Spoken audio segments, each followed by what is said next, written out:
안녕하세요. 저는 올해 40대 초반의 남자입니다. 오늘은 저희 처갓집에 대해서 말해볼까 해요. 지금은 상황이 정리가 됐고 과거의 이야기를 시시콜콜하게 하는 상황이라 이렇게 여러분들에게 말할 수 있게 되었죠. 그 당시엔 정말 놀랍고 충격의 연속이었어요. 저는 아내와 행복한 결혼을 했습니다. 그런데 아내가 외동딸이기도 하고 장인어른이 워낙 유명한 딸바보라 결혼 허락을 받는 게 정말 힘들었어요.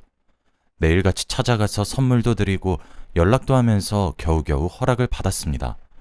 집으로 초대하셔서 담금주도 마시고 장인어른의 덕담도 정말 많이 들었죠. 다들 생각하시는 것처럼 장인어른은 아주 가부장적이십니다. 아내가 저와 연애를 할 때부터 통금 시간은 항상 10시였고 외박은 당연히 안 됐죠. 그리고 술도 못 먹게 하셨습니다. 뿐만 아니라 항상 어딜 가든 연락을 꼭 해야 했죠. 이런 분이시니 제가 결혼하기 전부터 긴장을 잔뜩 했습니다. 장인어른에게 제가 수차례의 선물 공세라고 아내를 평생 사랑할 것을 보여드리니 허락해 주시더라고요. 그래도 신혼집은 처갓집과 가까운 곳으로 잡아야 했지만 말이죠. 주말마다 아내의 집으로 가서 식사는 꼭 해야 했고 같이 한 달에 한 번은 여행도 가야 했습니다. 그래도 저는 장모님과 장인어른 두 분 다 좋았기에 여행이 즐거웠죠. 장인어른의 딸 사랑은 정말 들으시면 놀랄 거예요. 어릴 때부터 입만 열면 아내 자랑을 늘어놓으셨다고 합니다. 아내가 얼굴도 예쁘고 공부도 잘했어요. 그래서 학교에서 늘 전교권이었고 남학생들에게 인기도 많으니 장인어른께서 어깨가 잔뜩 솟으셨겠죠. 그뿐만 아니라 딸이 하고 싶은 거, 갖고 싶은 거 바로바로 사주었대요. 장모님이 이렇게 퍼주면 애버릇 나빠진다고 말려도 속수무책이었다고 합니다. 그리고 장인어른은 딸한테만 잘한 것이 아니라 딸의 친구들한테도 정말 잘해주었대요. 딸 친구들도 전부 다 자기 딸들 같다면서 매일 맛있는 것도 사주셨고 학창시절 내내 등교도 시켜주었다고 합니다. 그 말을 장인어른에게 직접 들었는데 정말 대단한 정성이란 생각이 들었죠. 장인어른은 항상 딸의 자랑을 하시기 전에 내가 우리 딸이라서 하는 말이 아니고 라는 말로 시작했고 이 말이 나오면 기본 3시간 동안은 딸 자랑만 늘어놓으셨습니다. 그런데 들을 때마다 다 다른 이야기라서 재미는 있었어요. 제가 아내 같은 여자와 결혼한다는 걸 감사히 여겨야 한다고 하셨죠. 저도 장인어른의 말에 동감했습니다. 그런데 장인어른은 유일하게 제 아내한테만 살갑게 대하셨고 막상 장모님한텐 무뚝뚝하셨어요. 장인어른의 태도가 180도 변하는 걸 보고 제가 놀랄 정도였으니 말이죠. 제 아내가 하자는 일은 고민도 하지 않고 바로 행동으로 옮기셨지만 장모님이 말씀하시는 건 우선 거절을 하고 보시더라고요. 그리고 장모님을 그저 가정부 취급하셨습니다. 제가 봐도 놀라울 정도로 말이죠. 아내는 그럴 때마다 장인어른을 나무라며 아빠, 엄마한테 잘 좀 대해줘 라고 했고 결국 아내가 장모님 일을 대신하려고 하면 장인어른이 나서서 이걸 왜 네가 해? 라고 하며 결국 장인어른이 하시는 일이 대다수였죠. 항상 장인어른은 장모님한테 이거 해라 저거 해라 이거 가져와라 저거 가져와라 하면서 시키셨습니다. 그러면 장모님은 일어나셔서 다시 가지고 오셔야 했죠. 그런데 장모님이 걸음이 많이 불편하세요. 예전에 교통사고를 당하셔서 절뚝절뚝 걸으시고 오래 서 있지 못하십니다. 그렇다 보니 장인어른이 시키시는 것을 빨리빨리 하기에는 무리가 있죠. 하지만 장인어른은 그런 장모님을 이해해주지도 못하셨고 왜 이렇게 늦냐고 나무랐습니다. 같이 한 집에서 사는데 대하시는 태도가 전혀 달랐죠.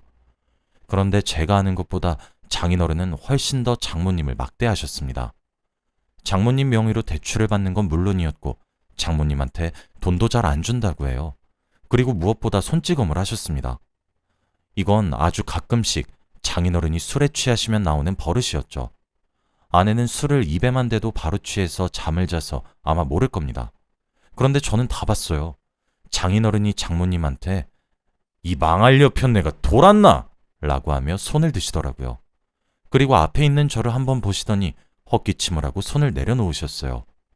장모님은 이 일이 너무 자주 있었던 일이었는지 습관처럼 몸을 방어하셨습니다.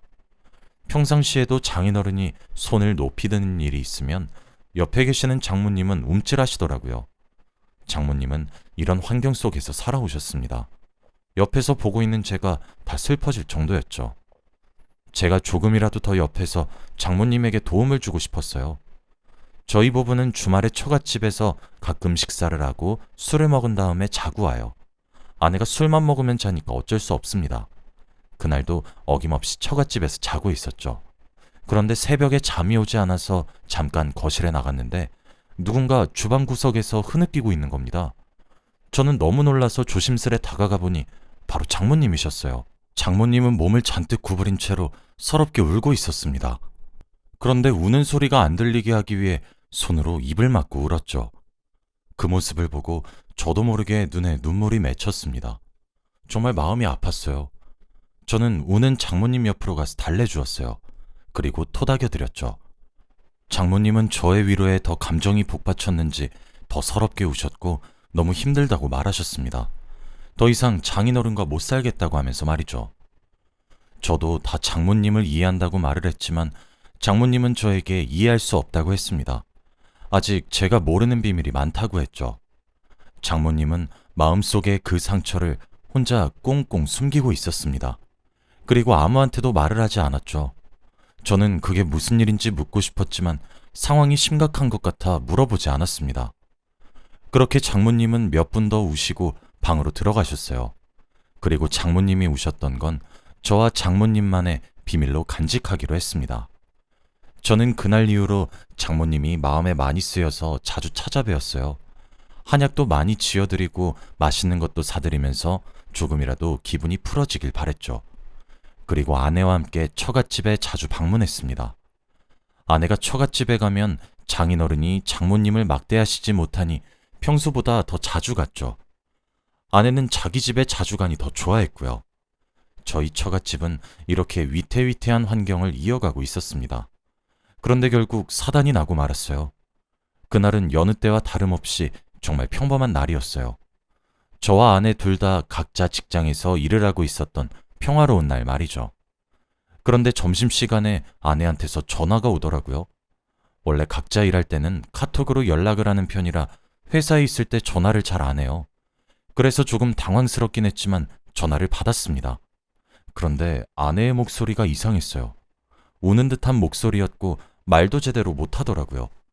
목소리만 들어도 무슨 일이 생긴 것이 분명했습니다. 아내는 지금 당장 병원 응급실로 오라고 했죠. 저는 아내가 한 번도 그런 적이 없었기 때문에 너무 놀라서 바로 반차를 내고 달려갔습니다. 가는 내내 무슨 일인가 싶었어요.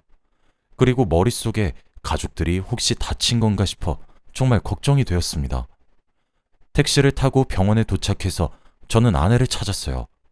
아내는 중환자실에 있었습니다. 그리고 침대 위에는 장모님이 계셨죠. 장모님은 링게를 맞으시고 주무시고 계셨습니다. 아내는 이제야 진정이 되었는지 얼굴이 만신창이가 돼서 앉아있더라고요. 저는 다급하게 무슨 일이냐고 물었습니다. 그리고 아내는 저를 데리고 밖으로 나가서 상황 설명을 해주었어요. 그런데 아내가 한 말은 정말 충격적이었습니다. 바로 장모님께서 쓰러지셨다고 해요. 장인어른과 대화를 나누다가 갑자기 뒷목을 잡고 쓰러지셨다고 합니다. 그리고 숨이 잘 안 쉬어지고 심장이 멎는 기분이 들었다고 해요. 그래서 그 모습을 장인어른이 보고 119에 신고를 했다고 합니다. 두 분이서 대체 어떤 이야기를 나누었길래 장모님이 쓰러질 정도냐고 물으니 아내도 모른대요. 장인어른한테 수백 번을 무슨 이야기를 나누었냐고 물으니 절대 말을 해주지 않는다고 합니다. 그래서 아내도 지금 답답할 노릇이라고 했죠. 두 분이서 나눈 대화 내용이 궁금하긴 했지만 그래도 그때는 장모님의 건강이 우선이었습니다. 의사 선생님께서는 깨어나시면 일반 병동으로 가셔서 며칠 더 입원을 하셔야 한다고 했어요. 그리고 충격 때문에 쓰러지셨고 깨어나시면 절대 스트레스를 받으면 안 된다고 했습니다. 장인어른은 장모님 옆에서 손을 부여잡고 장모님이 깨어나시길 기다리고 있었어요. 그리고 저희는 장모님이 깨어날 때까지 기다렸습니다. 장모님은 그날 새벽에 일어나셨어요. 그런데 일어나자마자 자신의 손을 잡고 있는 장인어른을 내팽겨 치셨습니다. 저희는 그런 장모님의 모습을 보고 너무 놀랐어요. 원래 이렇게 싫어하시는 분이 아닌데 말입니다. 그리고 무엇보다 장인어른은 그날 이후로 정말 많이 바뀌셨어요. 사람이 이렇게 바뀔 수도 있구나 싶었습니다. 지극정성으로 장모님의 병간호를 하셨거든요. 매일 밤 거기서 주무셨고 장모님이 해달라는 거, 사달라는 거 다 해줬습니다. 그래서 병실에 있던 다른 아주머니들이 장모님을 부러워할 정도였죠. 원래 장인어른이 이런 분이 아니셨는데 장모님이 쓰러지고 나서 많이 충격을 받으신 줄 알았습니다. 장모님이 쓰러지시니 소중함을 알게 된 줄 알고 저와 아내는 다행이라고 생각했죠. 두 분이 금슬이 좋아진 줄 알고 저와 아내는 일부러 자리도 비켜드리고 그랬습니다. 장인어른은 매일 물수건으로 장모님의 손도 닦아드리고 밥도 먹여드렸죠. 그런데 이렇게 장인어른이 다정하게 바뀌었는데 좋아하지 않는 사람이 있었습니다. 바로 장모님이세요. 쓰러지기 전까지만 해도 폭력적이고 가부장적인 장인어른 때문에 스트레스도 많이 받으셨고 밤마다 눈물을 흘리셨음에도 불구하고 이렇게 따뜻하게 바뀌신 장인어른을 좋아하지 않았죠. 예전보다 장인어른을 더 튕기셨고 화도 내면서 제발 그만하라고까지 했습니다. 다들 병실에서는 왜 그러냐고 장모님한테 그만 장인어른 좀 받아주라고 할 정도였으니 말이죠. 저와 아내는 갑자기 이렇게 상황이 바뀐 것을 보고 너무 혼란스러웠어요. 원래 장모님이 따뜻하고 화도 안 내시는 성격이었는데 지금은 화도 많이 내시고 사람이 너무 예민해지셨습니다. 그런데 원래 뭐든 싫어하시고 장모님이 하시는 거라면 전부 다 아니 꼽게 보시던 분이 갑자기 장모님한테 지극정성이고 따뜻하게 대하시는 걸 보니까 당황스러웠죠. 그런데 장모님은 날이 가면 갈수록 더 심해지셨습니다.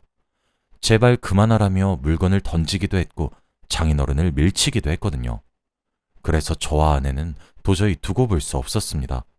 결국 장모님한테 왜 그러시는지 이유라도 물어보기로 했죠. 장인어른이 계시지 않을 때 저와 아내가 찾아가 장모님한테 말씀드렸습니다. 대체 왜 이렇게까지 까칠하게 구시냐고 말이죠. 그런데 장모님은 한숨을 푹 쉬면서 말을 전혀 하지 않으셨습니다. 저희의 말에 병실 사람들도 궁금했는지 잔뜩 귀를 기울이고 있었죠. 그런데 장모님은 너희는 아무것도 모른다 라고만 하셨어요. 장모님은 저희에게 말을 해주지 않았죠. 그때 새벽에 거실에서 우신 이유를 저에게 말해주지 않은 것처럼 이번 일도 저희에게 털어놓지 않았습니다. 장모님 혼자 속에 끙끙 앓고 계시니 저와 아내는 많이 걱정이 되었죠. 그리고 무슨 일인지 아무리 유추를 해보려고 해도 전혀 되지 않았습니다. 그런데 며칠 뒤 진실을 알게 되었어요. 그날은 장모님의 퇴원 날이었습니다. 저와 아내는 퇴원 수속을 하고 다시 병실로 돌아갔는데 장모님의 병실이 너무 시끄럽더라고요. 무슨 일이 생긴 건가 싶어 급히 병실 앞으로 갔는데 장모님이 한 여자한테 물건을 잔뜩 집어던지고 있었습니다. 그런데 장모님은 네가 뭔데 여길 찾아와? 라고 하셨죠. 그런데 옆에서 장인어른도 장모님을 말리고 있지 않았습니다. 저희는 너무 놀라서 장모님을 뜯어말렸죠. 장모님은 놓으라고 하며 그 여자의 머리채를 잡으려고 했지만 겨우 저와 아내가 말렸습니다. 도대체 그 여잔 누구고 장모님이 던진 물건들을 그대로 맞고 있는지 궁금했죠. 그런데 아내가 갑자기 민영아, 네가 여긴 웬일이야? 라고 하더라고요. 장모님이 머리채를 잡으려는 여자는 아내가 아는 사람인 것 같았습니다. 저는 이게 무슨 상황인지 도저히 이해가 되지 않았죠. 그때 민영이란 여자는 제 아내를 한번 보더니 갑자기 무릎을 꿇었어요. 그러면서 죄송해요. 입이 10개라도 할 말이 없습니다. 라고 했습니다. 아내는 너무 놀라서 민영아, 왜 그래? 당장 일어나! 라고 했지만 전혀 듣지 않았죠. 그런데 장모님은 한숨을 푹 쉬더니 진실을 말씀하셨습니다. 바로 아내 친구인 민영이란 사람과 장인어른이 불륜관계라고 했죠. 저와 아내 그리고 그 병실에 있는 모든 사람들이 그 이야기를 듣고 기겁을 했습니다. 장인어른은 자신의 딸 친구와 불륜을 저지른 것이죠. 어떻게 이런 일이 일어날 수 있나요? 그리고 제일 충격을 받은 건 바로 아내였습니다. 아내는 다리에 힘이 풀리려고 하는 것 같았고 제가 겨우 잡아서 큰 사고를 면했죠. 아내와 민영이란 분은 정말 친한 친구라고 합니다. 그래서 매일 집에도 자주 놀러오고 학교도 같이 등하교하고 그랬대요. 그런데 아내가 결혼하고 나서부터 연락이 뚝 끊겼고 아무리 연락을 해도 민영 씨가 받질 않았다고 합니다. 그 이유가 바로 장인어른과 그렇고 그런 사이여서 죄책감 때문에 연락을 못했다고 해요. 그래서 제가 민영 씨를 모르는 거고요. 장인어른이 워낙 아내의 친구들한테도 살뜰히 대하시니까 아내의 친구분과 친해졌다고 해요. 그런데 이렇게 하면 안 되는 걸 알면서도 이성의 감정이 생겼다고 합니다. 그래서 둘이 넘지 말아야 할 선을 넘은 거죠. 그리고 장모님께서 새벽에 주방에서 혼자 우신 이유는 장인어른이 다른 여자가 생겼다는 것을 알게 돼서라고 해요. 그런데 불륜녀가 누군진 몰랐다고 합니다. 그치만 얼마 전 입원했을 때 불륜녀가 딸의 친구라는 사실이 밝혀졌고 결국 그날 장모님께서 뒷목을 잡고 쓰러지신 거죠. 그래서 저희가 장인어른께 대체 두 분이서 무슨 이야기를 나누었냐고 꼬치꼬치 캐물어도 대답을 할 수 없었던 겁니다. 장인어른이 장모님한테 살뜰히 대한 이유가 바로 아내한테 말하지 말아달라고 했대요. 워낙 딸 바보시니까 딸이 자신한테 실망하는 것을 볼 수 없다고 말이죠. 그래서 그 부탁을 하기 위해 정성껏 모셨지만 이미 그때는 장모님께서 장인어른을 사람으로 보지도 않으셨으니 매번 까칠하게 대하신 거죠. 저희는 이런 드라마 같은 상황 속에서 할 말을 잃었어요. 그리고 장모님은 그 여자의 뺨을 내리쳤죠. 그런데 더 놀라운 건 그 여자가 뺨을 맞는데 하지 말라고 말린 사람은 바로 장인어른입니다. 정말 그 상황 속에서 어떻게 행동해야 할지 모르겠더라고요. 아내가 아니라 불륜녀 편을 드는 장인어른을 보고 어처구니가 없었습니다. 그리고 더 놀라운 건 뭔지 아시나요?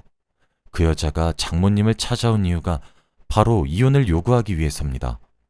자신이 장인어른의 아이를 임신했으니 이혼을 해달라고 말이죠. 정말 뻔뻔하고 예의가 없는 사람이었습니다.